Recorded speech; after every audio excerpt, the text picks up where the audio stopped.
Lalam-piofanana arak'asa mamaly ny filan'ny faritra sy ny zava-misy ny fotony no kendrena isy eny anivon'ireo faritra samihafa eto amin'Nosy hoy ny ministry ny fampianarana teknika sy ny fanofanana arak'asa mba ahafahana manamora ny fahazon'ireo tanora asa.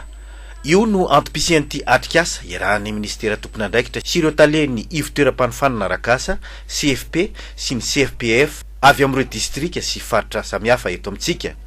Tanjona ny hamaritra ireo lalam-piofanana tokony omenan'ny tanora eny fotony. BDB am'izao tsika miresaka zao ny centre de formation any amin'ny faritra tsy mifanaraka tsony amin'ny les besoins satria misy orinasa zao mitady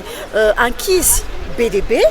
hiasa nefa ny centre de formation ny filière zany ao anatiny de tsy mifanitsy tsony amin'izay besoin zay ka zay aloha ny zavatra tianay mba amboarina io zavatra io ohatra hoe faritra sava zao mitady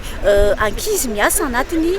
agriculture agroalimentaire nefa ny centre de formation mety tsy mamaly an'izay any ohatra fotsiny zay de ohatran'izay koa faritra sasany zay mahatonga anao hidina mihitsy ny faritra rehetrarehetra reo andeha hitsidika an'ireo centre de formation. Tanora 12 taona miakatra eny anivon'ny CFP izay ho fanina hiasa avy hatrany fa tsy mbola no fianarana no hisitraka ity tetikasa ity.